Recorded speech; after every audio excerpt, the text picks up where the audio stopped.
donde las montañas guardan secretos ancestrales y el viento lleva historias talladas en nieve y piedra. Hola, viajero de la noche.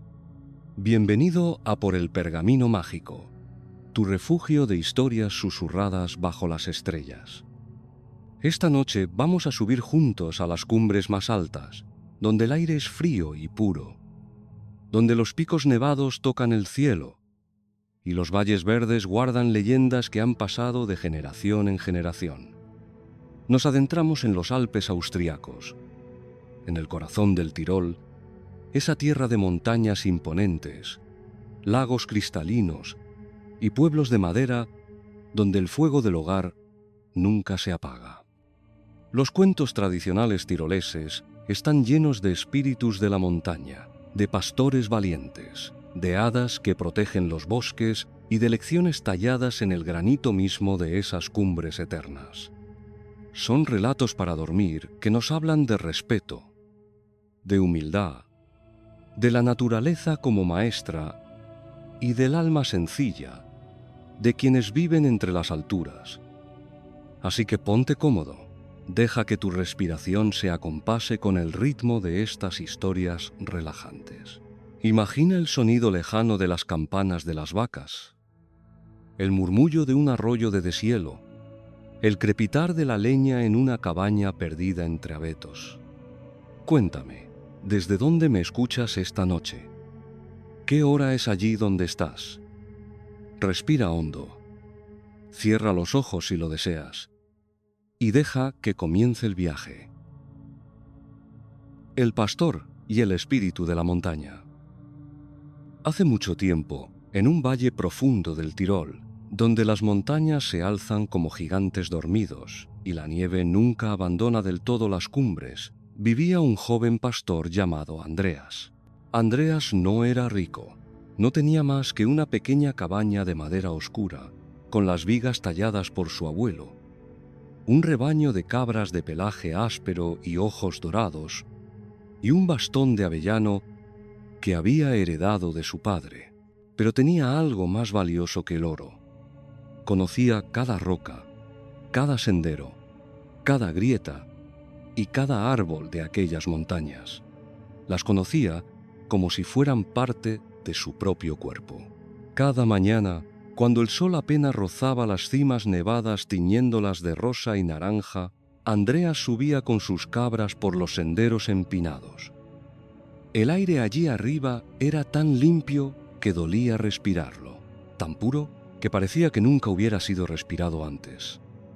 Las campanas de las cabras tintineaban suavemente, un sonido metálico y dulce que se perdía entre el viento. Y Andreas caminaba despacio, con las botas de cuero gastado, sintiendo bajo sus pies las piedras lisas por el paso de generaciones de pastores. Le gustaba el silencio de las alturas. Ese silencio que no es vacío, sino lleno del susurro del viento entre los pinos, del canto lejano de un arroyo, del graznido de algún águila que sobrevolaba las rocas. Allí arriba, Andreas se sentía pequeño, pero no insignificante. Se sentía parte de algo mucho más grande. Un día de finales de verano, cuando las flores alpinas aún salpicaban los prados de colores violetas, amarillos y blancos, Andreas decidió subir más alto de lo habitual.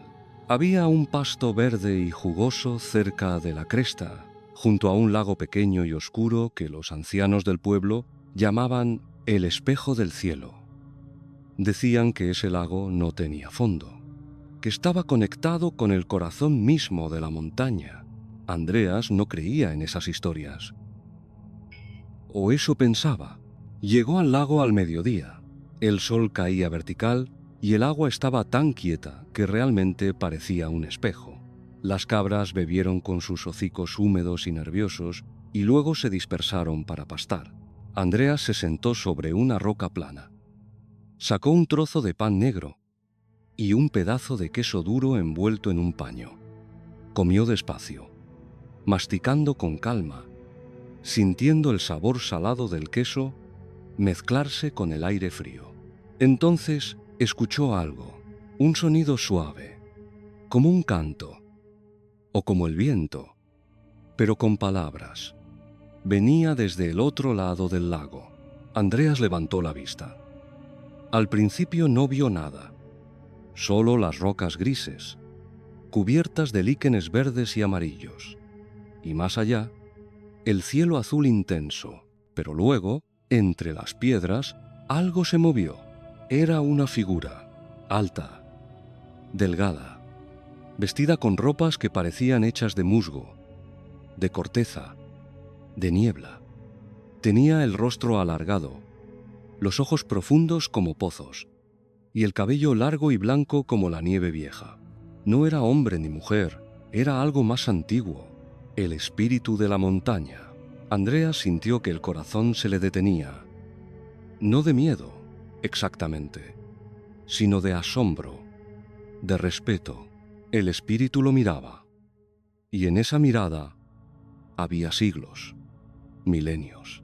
Había visto nacer y morir a generaciones enteras de hombres. Había visto los glaciares avanzar y retroceder.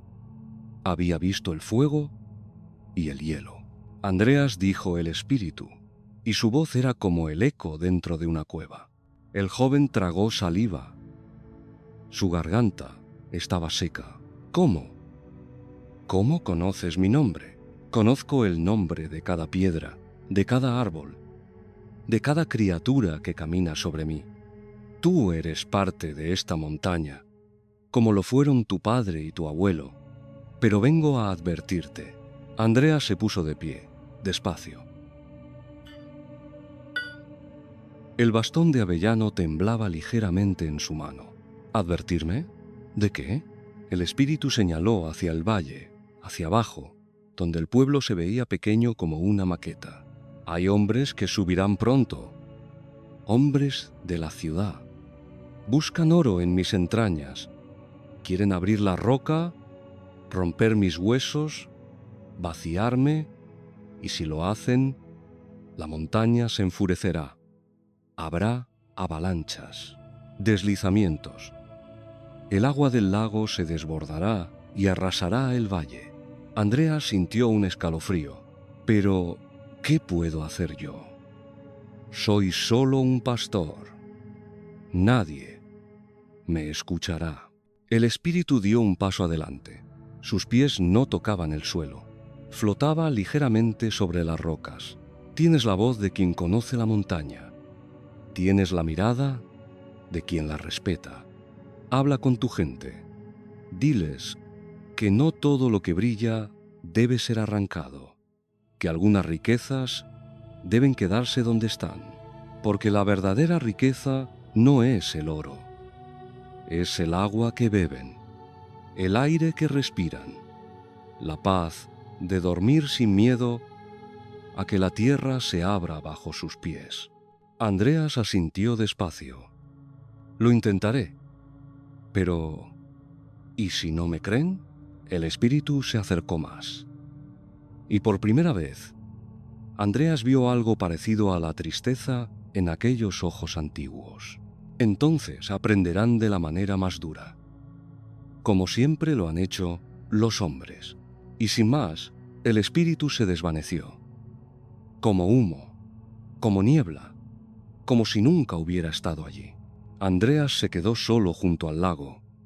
Las cabras seguían pastando tranquilas. El sol seguía brillando. Pero algo había cambiado. Algo dentro de él. Bajó al pueblo esa misma tarde. Reunió a los ancianos en la taberna, donde el fuego crepitaba y el olor a cerveza y madera llenaba el aire. Les contó lo que había visto, lo que había escuchado. Algunos se rieron. Otros movieron la cabeza con escepticismo. Andreas, hijo, trabajas demasiado solo allá arriba.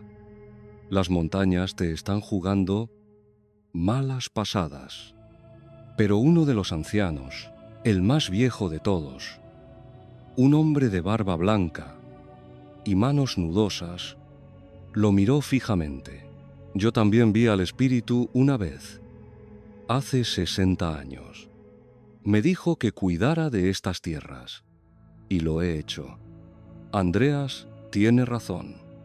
Si vienen los mineros, debemos detenerlos. Y así fue como, cuando llegaron los hombres de la ciudad con sus mapas y sus herramientas, el pueblo entero se plantó en el camino. No con violencia, no con gritos. Simplemente estaban allí, unidos, firmes. Los mineros intentaron negociar, ofrecieron dinero, prometieron trabajo, pero el pueblo no se movió. Esta montaña nos ha dado todo, dijo Andreas, de pie frente a ellos, con su bastón de avellano en la mano. Agua, pastos, refugio. No vamos a destriparla por oro que se gastará en una generación. Esta montaña vivirá por 1000 generaciones más, si la dejamos en paz.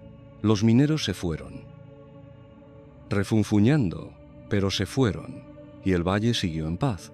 Andreas nunca volvió a ver al espíritu de la montaña, pero cada vez que subía a los pastos altos, sentía su presencia, en el viento, en el agua, en las rocas que pisaba, y sabía que la montaña recordaba y agradecía. A veces, la verdadera valentía no está en conquistar, sino en proteger, no en tomar, sino en dejar en paz. La naturaleza no es un recurso que explotar, sino un hogar que cuidar, y quienes comprenden esto, quienes escuchan la voz silenciosa de la tierra, son los verdaderos guardianes del mundo. Pero no todas las historias de los Alpes hablan de advertencias y de peligros. Algunas hablan de amor, de ese amor sencillo y puro que nace entre dos personas que comparten el mismo cielo, las mismas montañas y el mismo silencio. Y es hacia una de esas historias donde nos dirigimos ahora. La tejedora del valle y el leñador silencioso. En un pequeño pueblo tiroles llamado Heiligenblut, que significa sangre sagrada, vivía una joven llamada Magdalena. Era conocida en todo el valle por sus manos, no porque fueran especialmente grandes o pequeñas, sino por lo que creaban. Magdalena tejía mantas de lana tan suaves que parecían nubes. Tejía chales con patrones tan intrincados que contaban historias enteras. Montañas, ríos, ciervos saltando entre los árboles, estrellas cayendo sobre los picos nevados. Cada puntada era una palabra, cada hilera una frase. Y cuando terminaba una pieza, era como leer un poema, hecho de lana y silencio. Vivía con su abuela en una casa de piedra y madera al borde del pueblo, donde el techo era tan inclinado que la nieve resbalaba sola en invierno. Tenían un pequeño jardín donde crecían hierbas aromáticas, tomillo, salvia, menta, y tenían 3 ovejas que Magdalena esquilaba cada primavera con cuidado, hablándoles suavemente mientras trabajaba, como si fueran niñas pequeñas. La lana la lavaba en el arroyo, con agua tan fría que le dormía los dedos. Luego la secaba al sol, la cardaba con paciencia infinita, y finalmente la hilaba en su rueca, esa rueda de madera antigua que había pertenecido a su madre, y a la madre de su madre, y a la madre de la madre de su madre.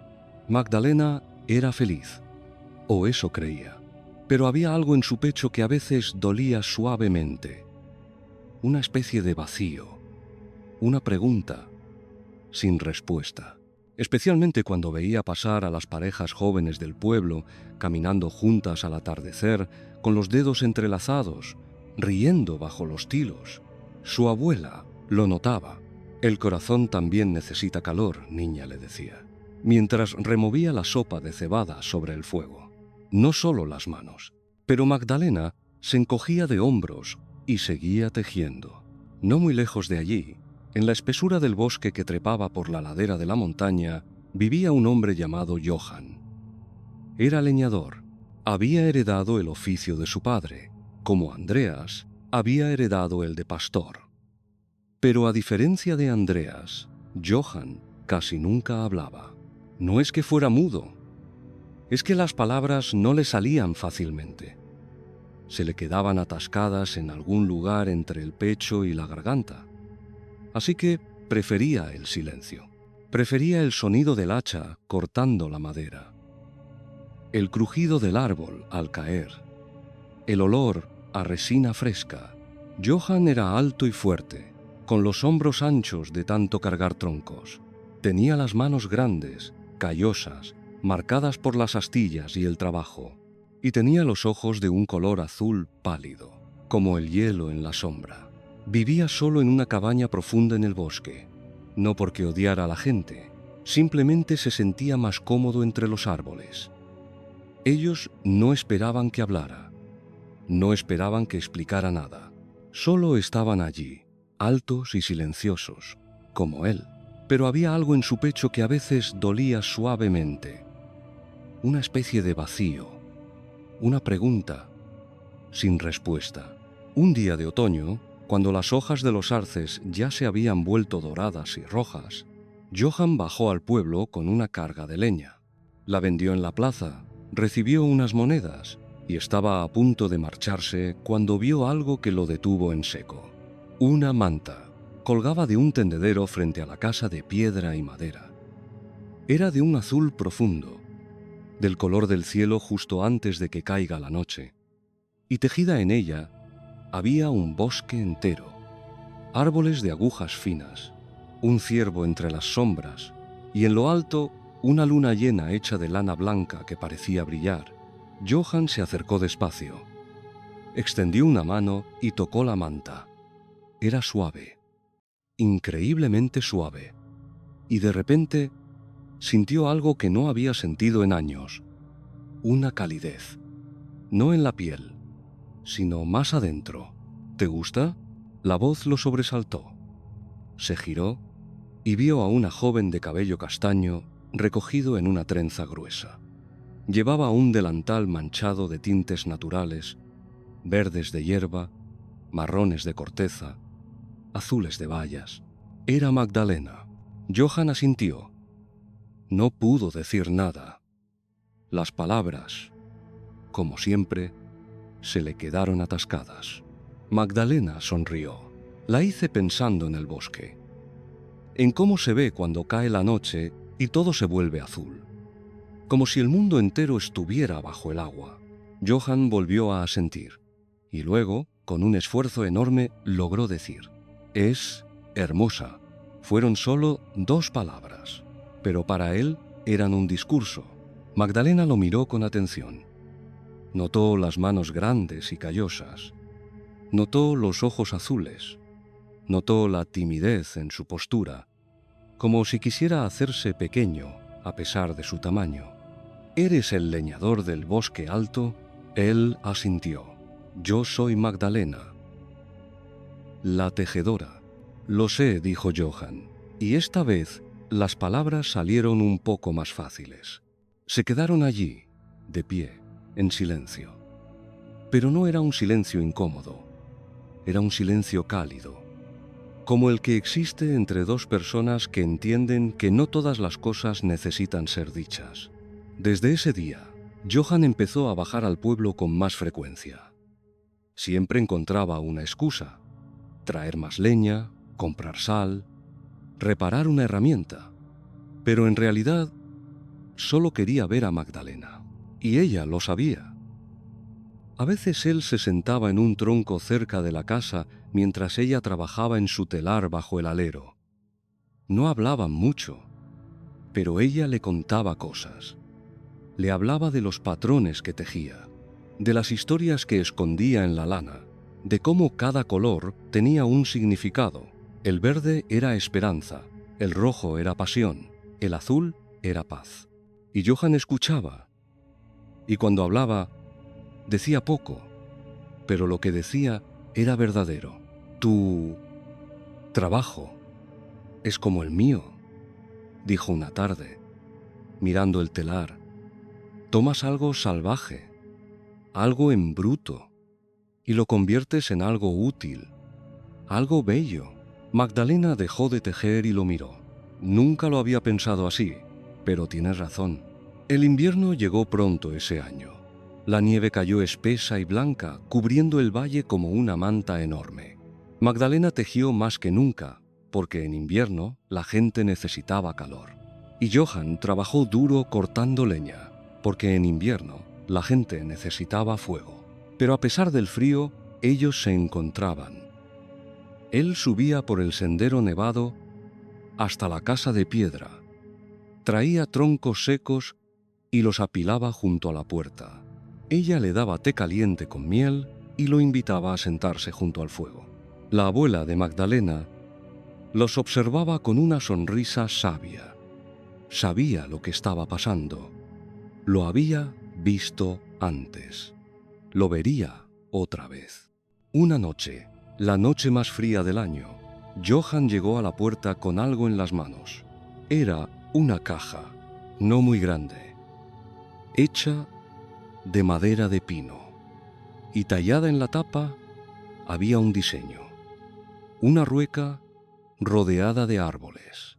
La hice para ti, dijo Johann, con las mejillas rojas por el frío, o por la timidez, o por ambas, para que guardes tus hilos, los más finos. Magdalena tomó la caja con cuidado. La abrió. Dentro, todo estaba forrado de un musgo suave y seco. Olía a bosque, a resina, a él. Es preciosa, susurró, y entonces hizo algo que sorprendió a ambos. Se puso de puntillas y lo besó. Un beso suave, en la mejilla, que duró apenas un segundo, pero fue suficiente. Johann sintió que algo dentro de él se abría, como una flor, como una ventana. Magdalena, yo no sé hablar mucho. No soy bueno con las palabras. Ella le tomó las manos. Esas manos grandes y callosas. No necesito palabras. Tus manos ya me lo dicen todo. Y era verdad, porque en la caja tallada estaba todo lo que Johann no podía decir.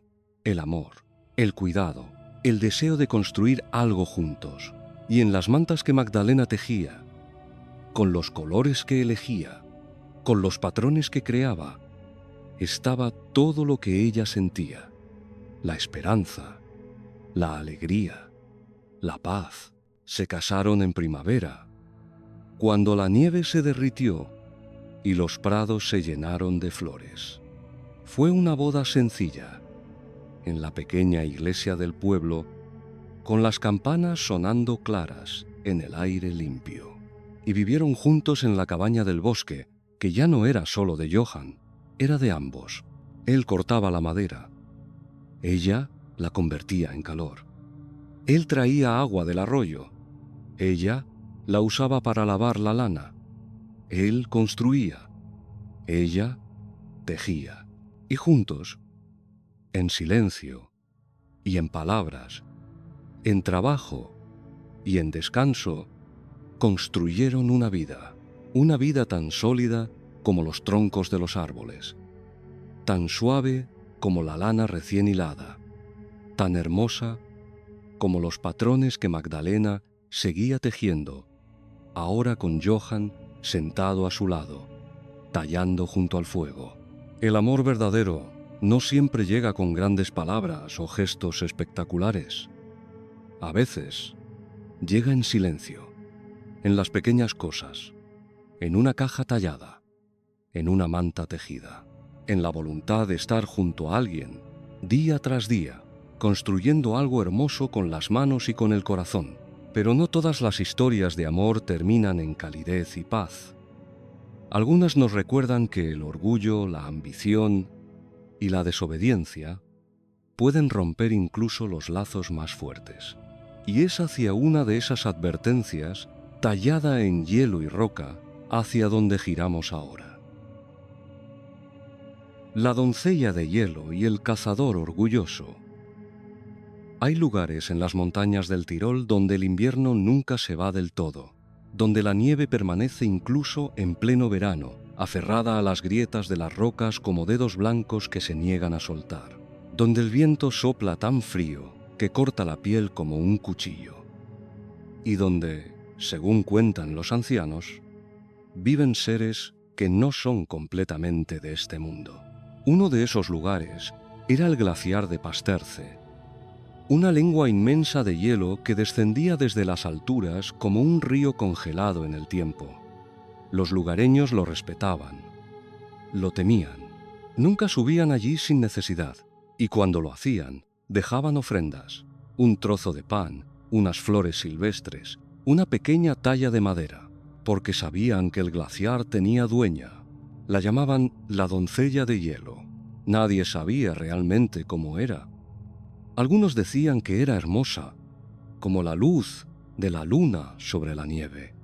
Otros, que era terrible, como una tormenta de invierno. Pero todos concordaban en una cosa: era poderosa y no toleraba la arrogancia. En el pueblo de Heiligenblut, el mismo donde vivían Magdalena y Johann, había un joven cazador llamado Stefan. Era el mejor cazador de todo el valle. Tenía una puntería perfecta. Podía rastrear un ciervo durante días sin perder el rastro. Podía caminar por la nieve profunda sin cansarse. Y lo sabía. Stefan era orgulloso, no del orgullo silencioso de quien conoce su valor, sino del orgullo ruidoso de quien necesita que todos lo sepan. Presumía en la taberna. Se jactaba ante las chicas. Despreciaba a los cazadores más viejos, diciendo que sus métodos eran anticuados. En mis manos, decía, levantando su rifle, hasta un espíritu caería. Los ancianos movían la cabeza. Ten cuidado, muchacho. La montaña escucha y no olvida.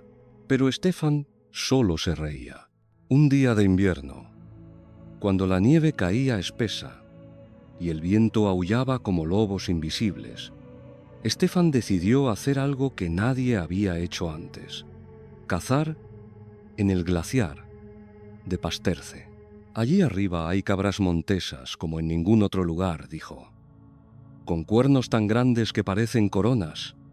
Voy a traer una, y todos verán que no hay lugar que Stefan no pueda conquistar. Su padre, un hombre canoso y cansado, intentó detenerlo. Hijo, no. Ese lugar está prohibido. La doncella de hielo no perdona a quienes invaden su territorio. Stefan se encogió de hombros. Cuentos de viejas. No creo en espíritus. Y se fue. Subió por el sendero estrecho que serpenteaba hacia las alturas. La nieve le llegaba hasta las rodillas. El viento le azotaba la cara con cristales de hielo. Pero siguió adelante, con su rifle al hombro y su orgullo como escudo. Tardó horas en llegar al glaciar. Cuando lo hizo, se detuvo un momento, sin aliento. Era impresionante. El hielo se extendía hasta donde alcanzaba la vista.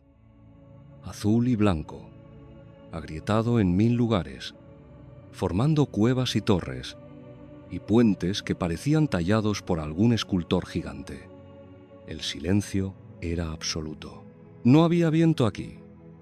No había pájaros. Solo el crujido ocasional del hielo moviéndose lentamente, como un ser vivo que respira. Stefan sintió, por primera vez, un escalofrío que no era solo de frío, pero sacudió la cabeza y siguió adelante. No tardó en encontrar lo que buscaba. Allí, en un saliente rocoso rodeado de hielo, había una cabra montesa.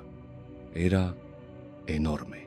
Sus cuernos, curvos y gruesos, se alzaban como 2 lunas oscuras contra el cielo blanco. Su pelaje era tan blanco que casi se confundía con la nieve. Stefan sonrió, levantó el rifle, apuntó con cuidado, conteniendo la respiración. Y justo cuando iba a apretar el gatillo, escuchó una voz. «Detente». No era una voz fuerte, pero tampoco era suave. Era como el sonido del hielo al romperse, como el susurro de la nieve al caer. Venía de todas partes y de ninguna. Stefan bajó el rifle, confundido.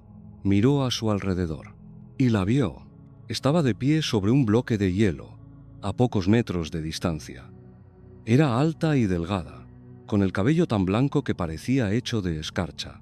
Su piel era pálida, casi transparente, como si pudiera verse a través de ella.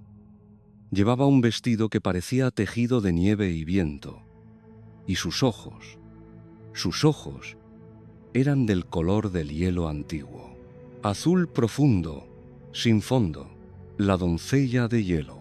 Stefan sintió que las piernas le temblaban, pero su orgullo era más fuerte que su miedo. Yo no te temo, dijo, aunque su voz sonó menos firme de lo que hubiera querido. Ella inclinó la cabeza ligeramente, como un pájaro examinando algo curioso.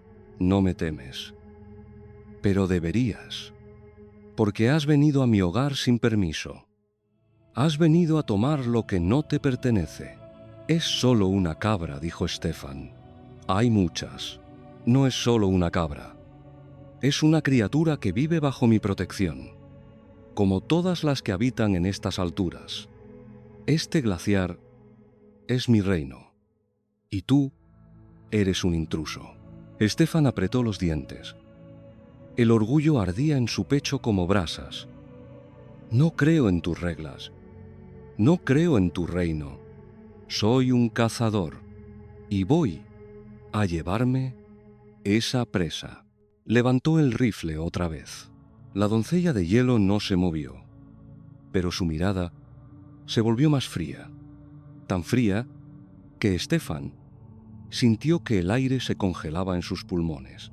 Entonces aprenderás, dijo ella, y levantó una mano. De repente, el mundo se volvió blanco. El viento estalló desde todas direcciones, aullando, girando, levantando la nieve en una tormenta cegadora. Stefan no podía ver, no podía respirar. El frío le atravesaba la ropa, la piel, los huesos. Sentía que se estaba convirtiendo en hielo desde dentro. Intentó correr, pero no sabía hacia dónde. Sus pies resbalaban. Cayó, se levantó, volvió a caer, y entonces, de repente, todo se detuvo. El viento cesó. La nieve se asentó, y Stefan se encontró de pie en medio del glaciar, completamente solo. La doncella de hielo había desaparecido. La cabra montesa había desaparecido. Todo había desaparecido, excepto el frío. Stefan intentó moverse, pero no podía. Bajó la vista y vio, con horror, que sus botas estaban congeladas al suelo. El hielo había crecido alrededor de ellas, sujetándolo como un cepo. No, no, por favor, tiró con todas sus fuerzas. Pero el hielo no cedía.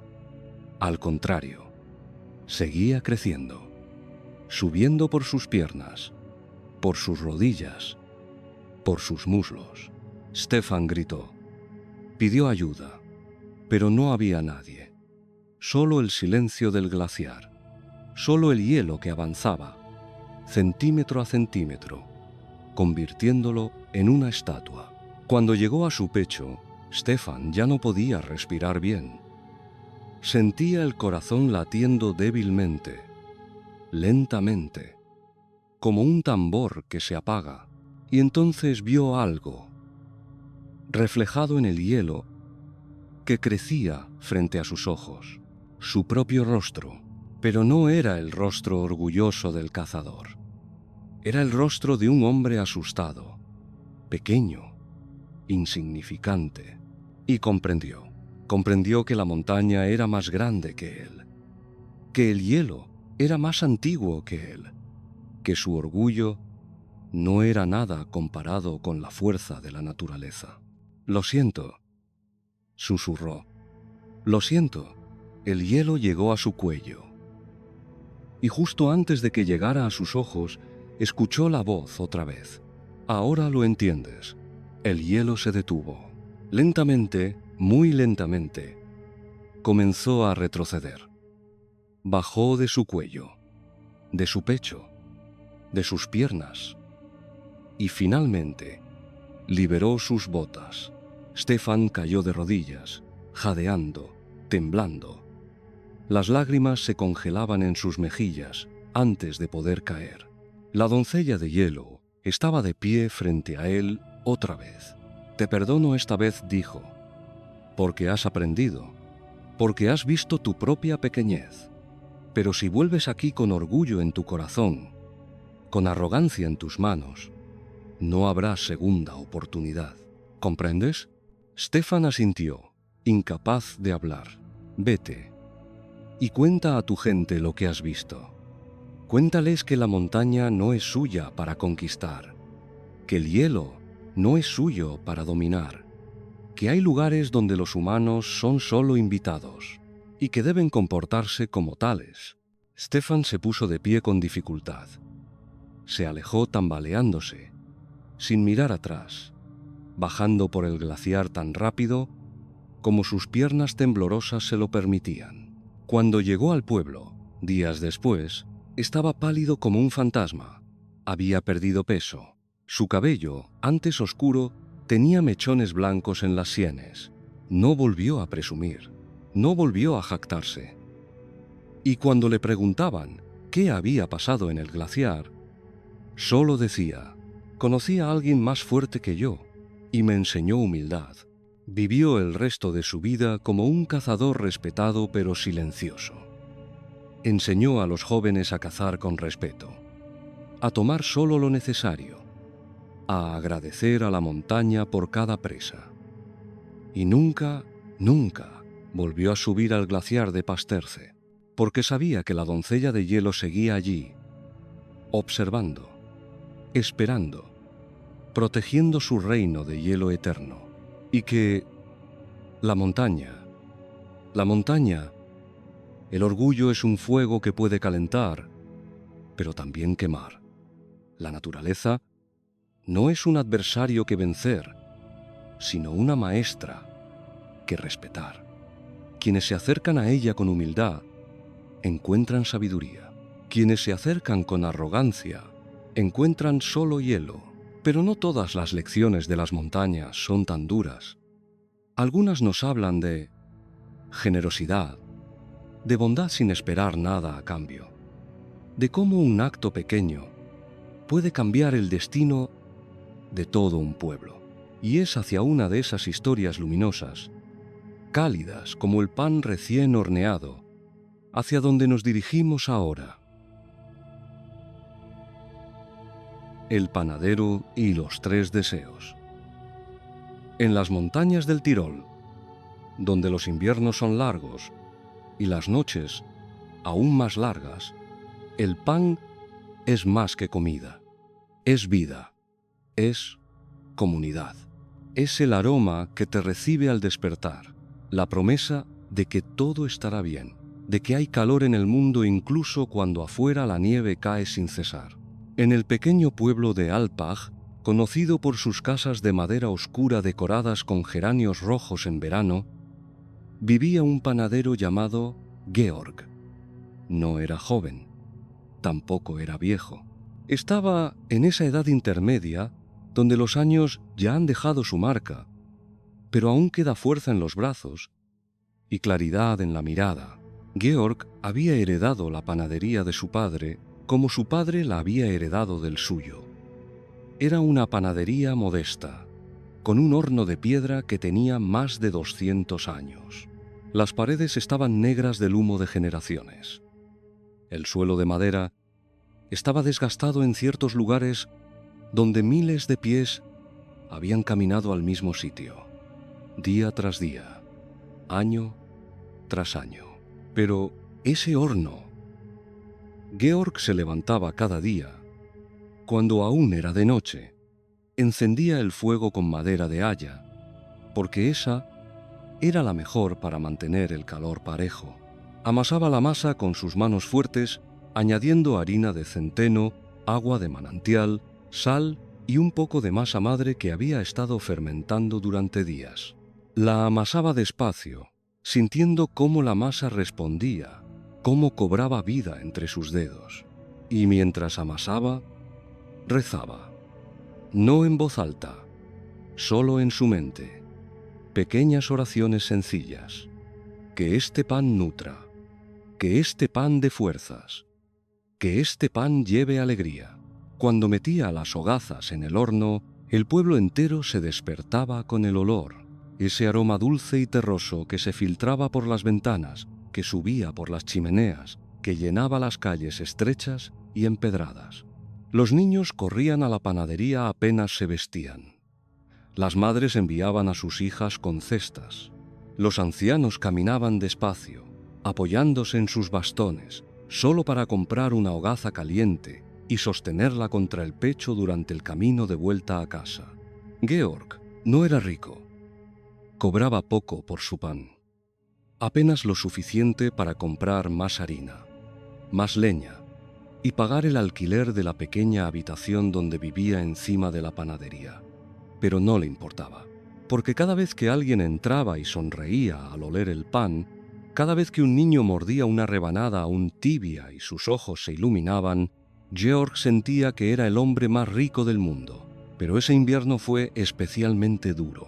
La nieve cayó más temprano que nunca, y más espesa. Cubrió los caminos, aisló al pueblo. Los suministros empezaron a escasear. La harina se volvió cara, la leña también, y Georg se vio obligado a tomar una decisión difícil: subir los precios del pan.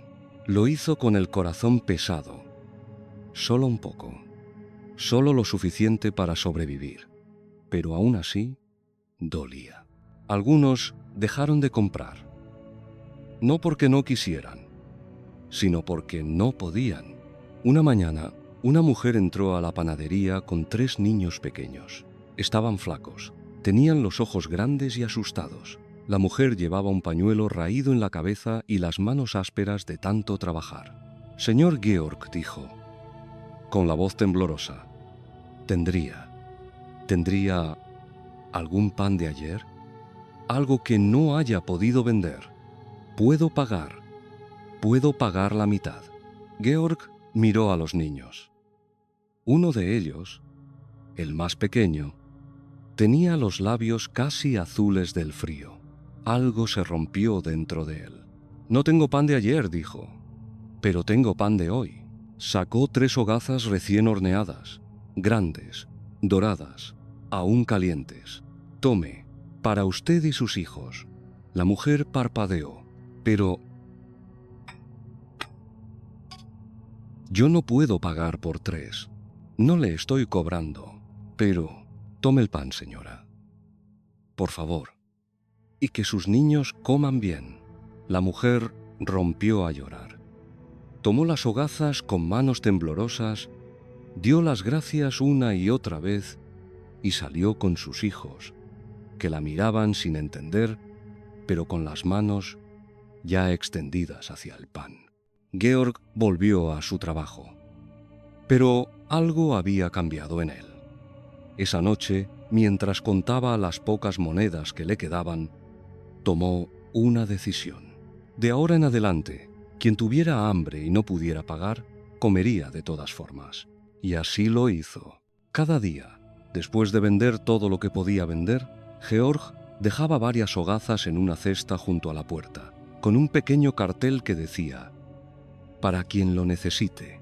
Al principio, la gente dudaba. Miraban la cesta de reojo, pero nadie tomaba nada.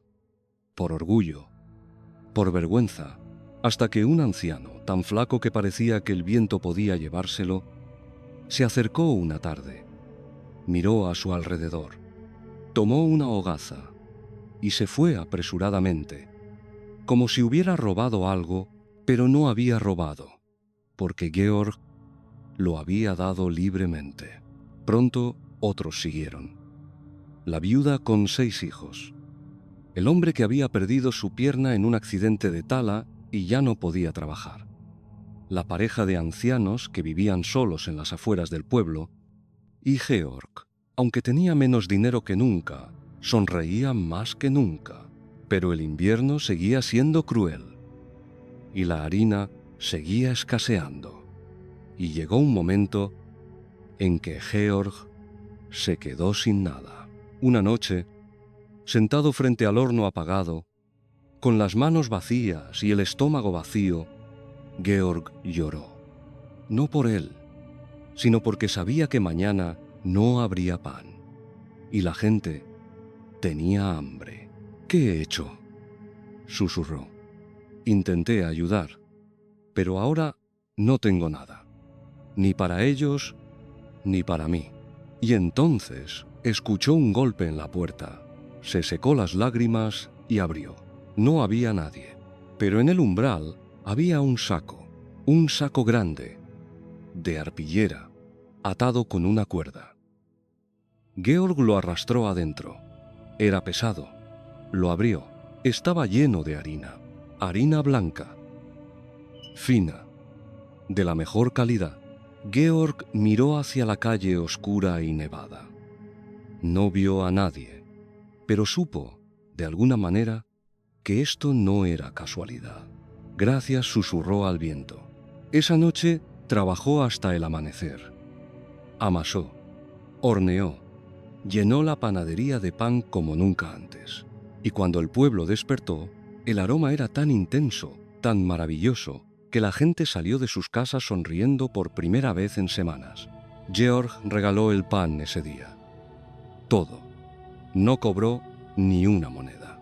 Es un regalo, decía. Un regalo que me hicieron a mí y que yo les hago a ustedes. Pero lo extraño fue que, a partir de ese día, cada vez que se le acababa la harina, cada vez que se le acababa la leña, aparecía más. Nunca vio a nadie dejarla. Nunca supo de dónde venía. Algunos decían que era magia. Otros que era un ángel. Otros que eran los espíritus de la montaña recompensando la bondad. Pero Georg tenía su propia teoría. Una tarde, mientras amasaba, una anciana entró a la panadería. Era muy vieja, tanto que su piel parecía pergamino, pero sus ojos eran brillantes y jóvenes. Georg dijo, con una voz suave, como la nieve cayendo, «Quiero agradecerte». «¿Agradecerme? ¿Por qué, señora? Porque hace unas semanas me diste pan cuando no tenía nada. No me conocías. No sabías quién era, pero me diste de comer». Georg la miró con atención. No la recordaba, pero había dado pan a tanta gente. «Solo hice lo que debía hacer, señora». Ella sonrió. «Por eso te voy a dar algo a cambio. 3 deseos». Georg parpadeó. «¿3 deseos? Señora, no entiendo. Puedes pedir lo que quieras, 3 cosas, y se te concederán». Georg iba a reír, pero algo en la mirada de la anciana lo detuvo. Había algo antiguo en esos ojos, algo que no era completamente humano. Tragó saliva. «¿3 deseos? 3. Georg pensó. Pensó en todas las cosas que podría pedir. Oro. Una panadería más grande. Fama. Pero entonces miró por la ventana. Vio a los niños jugando en la nieve. Vio a las mujeres charlando en la plaza. Vio a los hombres trabajando en sus talleres. Y supo qué pedir. «Mi primer deseo», dijo, «es que nadie en este pueblo vuelva a pasar hambre. Que siempre haya suficiente pan para todos». La anciana asintió. «Concedido». «¿Y el segundo?» «Mi segundo deseo es que este horno nunca se apague. Que siempre haya fuego, que siempre haya calor, para que la gente pueda venir y calentarse cuando lo necesite». La anciana volvió a asentir. «Concedido». «¿Y el tercero?» Georg dudó. Tenía un último deseo. Podía pedir cualquier cosa para sí mismo, pero entonces pensó en algo más importante. «Mi tercer deseo es que cada persona que coma mi pan sienta, aunque sea por un momento, que es amada, que es importante, que no está sola. La anciana lo miró durante un largo rato, y entonces por primera vez sonrió de verdad. Una sonrisa tan cálida que Georg sintió que el corazón se le llenaba de luz. Eres un hombre bueno, Georg. Los 3 deseos están concedidos. Y te diré un secreto. En realidad, los 3 deseos eran el mismo. Porque al dar amor, nunca falta el pan. Al dar calor, nunca falta el fuego. Y al dar compañía, nunca falta la alegría. Y dicho esto, la anciana se desvaneció.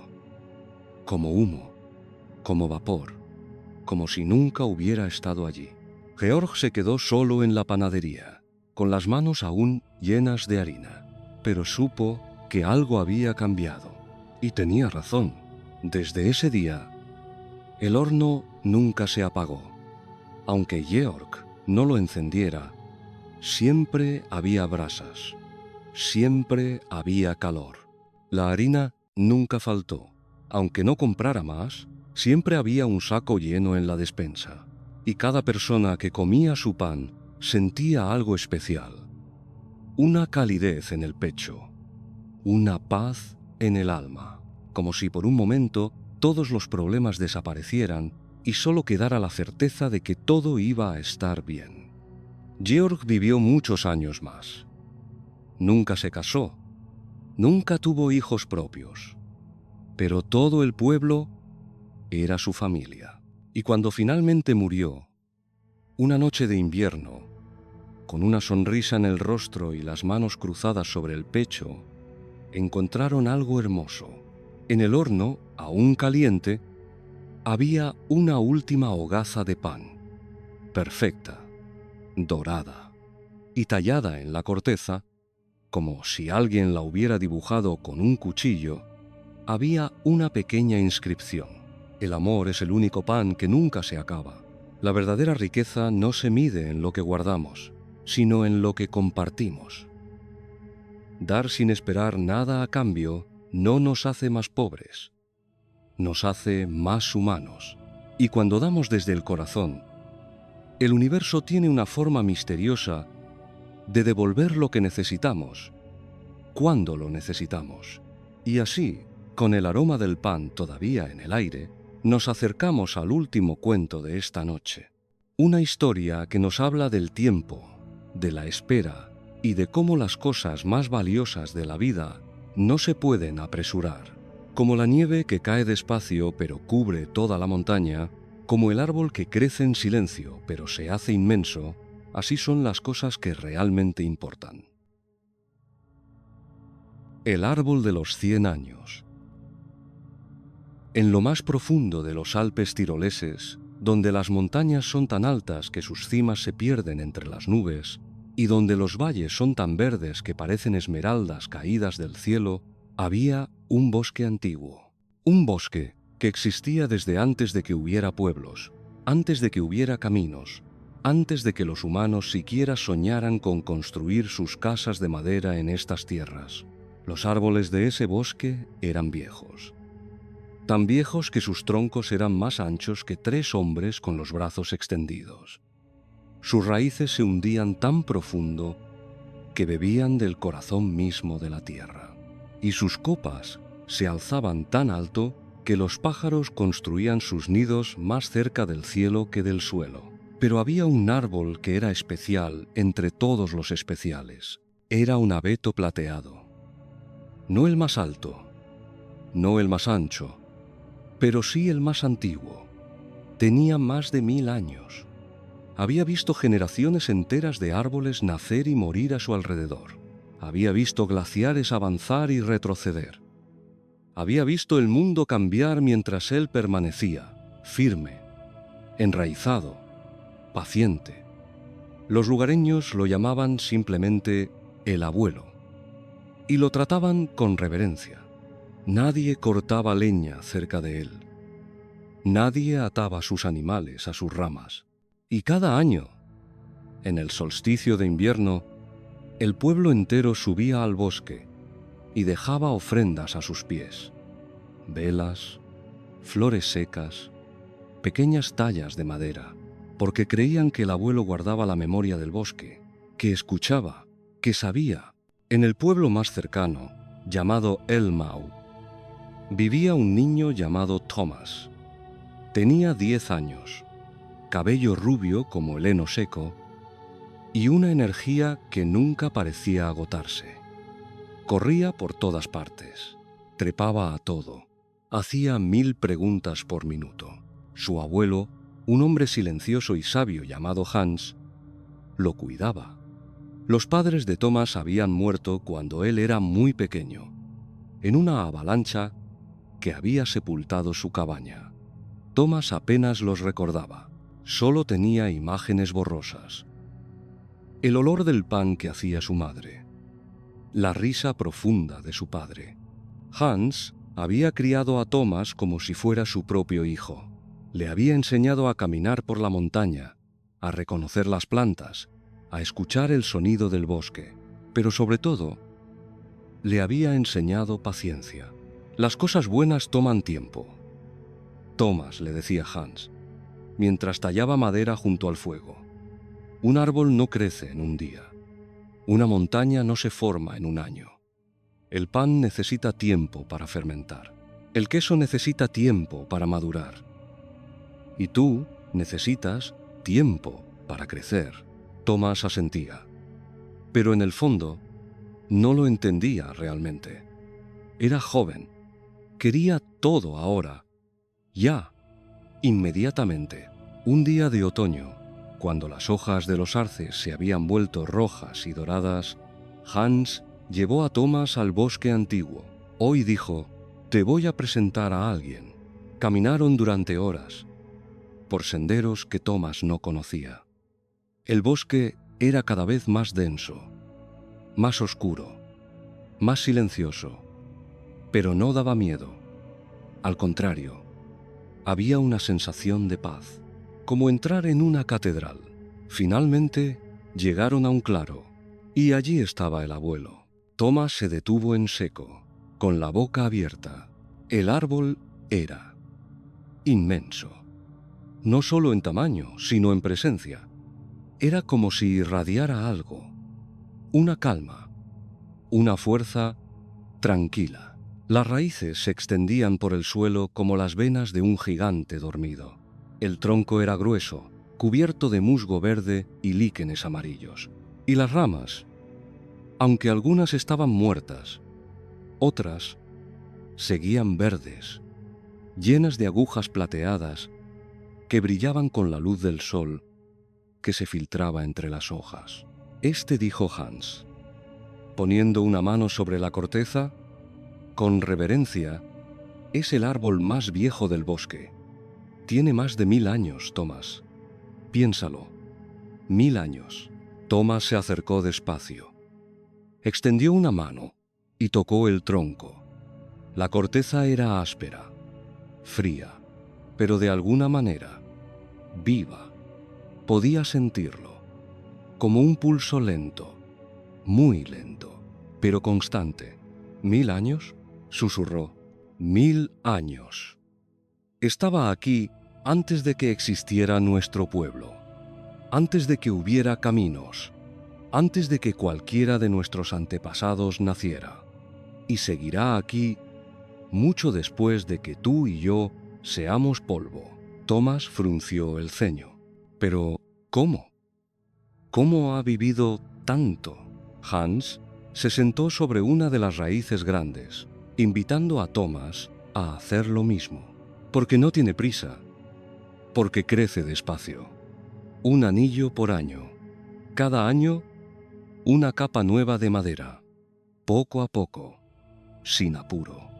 Las tormentas vienen y él se dobla, pero no se rompe. Las sequías vienen y él sobrevive, porque sus raíces van muy hondo. Los inviernos vienen y él duerme, esperando. Y cuando llega la primavera, vuelve a despertar. Thomas miró hacia arriba, hacia las ramas que se perdían en el cielo. Pero debe ser aburrido estar aquí siempre, sin moverse, sin hacer nada. Hans sonrió. sin hacer nada? Tomás, este árbol hace más de lo que tú crees. Da sombra, da refugio a los pájaros, a las ardillas, a los insectos. Sus raíces sujetan la tierra para que no se deslave. Sus agujas caen y alimentan el suelo. Cuando muera, su madera alimentará a los hongos, a las larvas, a las bacterias que darán vida a nuevos árboles. Este árbol es un mundo entero. Tomás guardó silencio, pensando. Hans puso una mano en su hombro. Te voy a contar un secreto. Cuando yo era joven, más joven que tú ahora, mi abuelo me trajo aquí y me dijo lo mismo que yo te voy a decir a ti. Este árbol es un maestro. Y si le prestas atención, te enseñará la lección más importante de la vida. ¿Cuál? Que las cosas que realmente importan no se pueden apresurar. Que la paciencia no es esperar sin hacer nada. Es hacer las cosas con cuidado, con tiempo, con amor. Es entender que todo tiene su momento y que forzar las cosas solo las rompe. Hans sacó algo de su bolsillo. Era una semilla, pequeña, oscura, con un ala delgada. Esta es la semilla de un abeto plateado. Como el abuelo, si la plantas hoy, tardará 100 años en convertirse en un árbol grande. 100 años, Tomás. Tú no lo verás, ni siquiera tus hijos, tal vez tus bisnietos, pero ¿sabes qué? Eso no importa, porque no lo plantas para ti, lo plantas para el futuro. Le dio la semilla a Tomás. Te voy a pedir algo. Quiero que plantes esta semilla en un lugar que elijas y quiero que la cuides, que la riegues cuando sea necesario, que protejas el brote cuando salga, que lo cuides hasta que ya no necesite tu ayuda. Y luego, cuando seas viejo como yo, tráele a tu nieto y cuéntale esta historia. Tomás miró la semilla en su mano. Era tan pequeña, tan frágil, difícil de creer que de algo tan minúsculo pudiera salir algo tan inmenso como el abuelo. ¿Y si me canso? ¿Y si me olvido? No te olvidarás, porque este árbol te enseñará. Cada vez que lo visites, verás cómo ha crecido. Solo un poco, muy poco, pero habrá crecido. Y te recordará que tú también estás creciendo, que la vida no es una carrera, es un viaje, y que lo importante no es llegar rápido, es llegar bien. Tomás cerró la mano alrededor de la semilla. Lo haré, abuelo, lo prometo. Y cumplió su promesa. Plantó la semilla en un claro cerca de su casa. La regó, la protegió de los animales con una valla pequeña y esperó. Al principio no pasó nada. Semanas, meses. Tomás empezaba a dudar, pero una mañana de primavera vio algo, un pequeño brote verde, delgado como un cabello, frágil como un suspiro. Había germinado. Tomás sintió una alegría inmensa. Corrió a contarle a su abuelo. Salió, abuelo. El árbol salió. Hans sonrió, con los ojos brillantes. Así es. Ahora tienes que ser paciente. Crecerá, pero despacio. Y tenía razón. El brote creció, pero tan despacio que algunos días Tomás no notaba ninguna diferencia. Solo cuando pasaban meses, cuando comparaba en su memoria, se daba cuenta de que sí, había crecido. Los años pasaron. Tomás se hizo adolescente. El arbolito llegaba a su rodilla. Tomás se hizo joven. El arbolito llegaba a su cintura. Tomás se casó. El arbolito llegaba a su hombro. Tomás tuvo hijos.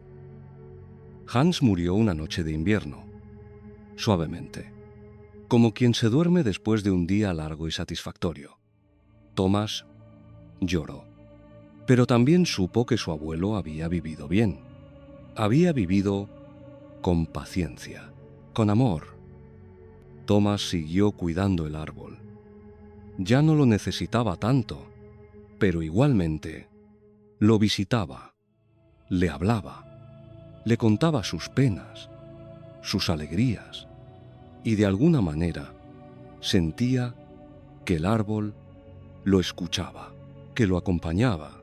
Los hijos de Tomás crecieron y él se hizo viejo. Un día, cuando Tomás tenía más de 80 años, cuando su cabello era completamente blanco y sus manos temblaban al caminar con su bastón, subió a ver el árbol. Ya era inmenso, tan alto que su copa se perdía entre las nubes, tan ancho que su sombra cubría todo el claro. Tomás se sentó contra el tronco, sintiendo la corteza áspera contra su espalda. Cerró los ojos. «Hola, viejo amigo», susurró. «Mira lo grandes que nos hemos vuelto. Tú en madera, yo en años». Y entonces escuchó pasos. Abrió los ojos. Su nieto, un niño de 10 años con el mismo cabello rubio que él había tenido, corría hacia él. «Abuelo, abuelo, ¿estás aquí?» Tomás sonrió. «Ven, siéntate conmigo». El niño se sentó junto a él. Miraron el árbol en silencio. «Abuelo», dijo el niño finalmente, «¿es verdad que tú plantaste este árbol?» «Sí». «¿Cuándo?» «Hace 70 años». «Cuando era joven como tú». El niño abrió los ojos grandes. «¿70 años? Es muchísimo tiempo». Tomás asintió. «Sí. Pero ¿sabes qué? Pasó rápido, como un suspiro. Y todo ese tiempo, este árbol ha estado creciendo, despacio, sin prisa, recordándome que las cosas buenas toman tiempo». Sacó algo de su bolsillo, una semilla, pequeña, oscura, con un ala delgada. «Te voy a contar una historia», dijo, «sobre un árbol, un abuelo y una lección que cambia vidas». Y mientras Tomás hablaba, el viento soplaba suavemente entre las ramas del árbol que él había plantado. Las agujas susurraban, y si escuchabas con atención, muy atenta, podías oír algo parecido a una voz antigua, sabia, paciente, la voz del bosque, la voz del tiempo, la voz que dice todo a su debido momento, todo en su debido tiempo. Y el niño escuchó y comprendió. Y un día, muchos años después, cuando fuera viejo como su abuelo, le contaría esta misma historia a su propio nieto. Porque algunas cosas no deben apresurarse. Algunas cosas deben crecer despacio, con cuidado, con amor, como los árboles, como las vidas, como las historias que pasan de generación en generación bajo la sombra de los Alpes eternos.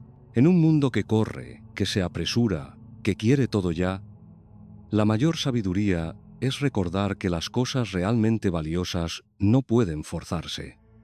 El amor toma tiempo, la sabiduría toma tiempo, los árboles toman tiempo, y nosotros también. Plantar algo que no veremos completar es un acto de fe, de generosidad, de esperanza. Es decir, yo no estaré, pero alguien más disfrutará de esta sombra. Y eso es inmortalidad verdadera. El pergamino se cierra lentamente. La última historia ha sido contada. Ahora solo queda el silencio de las montañas y el eco de las palabras en tu corazón. Y así, viajero de la noche, hemos recorrido juntos los senderos de los Alpes tiroleses. Hemos subido a las cumbres donde el espíritu de la montaña vigila. Hemos entrado en cabañas donde el amor crece en silencio. Hemos sentido el hielo del orgullo y el calor del pan compartido. Y hemos aprendido que las cosas más hermosas de la vida crecen despacio, como los árboles antiguos que tocan el cielo. 5 historias, 5 lecciones talladas en piedra y nieve. La primera nos enseñó que la naturaleza no es nuestra para conquistar, sino para respetar. Que hay fuerzas más grandes que nosotros, y que la verdadera valentía está en proteger, no en dominar. La segunda nos mostró que el amor verdadero no necesita grandes palabras, que a veces se dice mejor con las manos, con una caja tallada, con una manta tejida, con la voluntad de estar, simplemente estar, junto a alguien. La tercera nos advirtió que el orgullo es hielo que nos congela el corazón, que la montaña siempre gana, y que la humildad no es debilidad, sino sabiduría. La cuarta nos recordó que dar sin esperar nada a cambio es la única forma de multiplicar lo que tenemos, que el amor, como el pan, nunca se acaba si lo compartimos. Y la quinta, la última, nos susurró la lección más difícil, que la paciencia es el arte de dejar que las cosas crezcan a su ritmo, que plantar algo que no veremos florecer es un acto de amor hacia el futuro, que nosotros somos solo un anillo más en el árbol del tiempo. Estas montañas, estos valles, estos bosques antiguos guardan en su silencio la memoria de miles de generaciones, de pastores que caminaron por estos senderos, de tejedoras que convirtieron la lana en poesía, de cazadores que aprendieron humildad, de panaderos que dieron todo, de niños que plantaron semillas. Y ahora tú eres parte de esa memoria, porque has escuchado, porque has viajado conmigo esta noche a través de estas historias. Lleva contigo estas lecciones, como piedras pulidas en tu bolsillo, como semillas guardadas en tu corazón. Y cuando la vida se vuelva difícil, cuando tengas prisa, cuando el orgullo te tiente o el egoísmo te llame, recuerda estas historias. Recuerda al pastor que escuchó a la montaña. Recuerda a la tejedora y al leñador que construyeron el amor con las manos. Recuerda al cazador que aprendió que hay fuerzas más grandes que él. Recuerda al panadero que dio todo y recibió todo. Recuerda al niño que plantó un árbol que no vería crecer. Y respira, despacio, como el viento entre los abetos, como el agua del deshielo, como el tiempo mismo. Gracias por acompañarme en Por el Pergamino Mágico. Gracias por dejar que estas historias entraran en tu noche, en tus oídos, en tu alma. Si aún estás despierto, te invito a suscribirte. Cada semana desenrollamos el pergamino otra vez, en un nuevo viaje de historias que acarician el alma y abrazan el corazón. Que descanses bien. Que sueñes con montañas y árboles antiguos, que despiertes sabiendo que tú también eres parte de algo más grande. Gute Nacht, buenas noches. El pergamino se cierra, la vela se apaga. Solo queda el silencio y las estrellas sobre los Alpes eternos.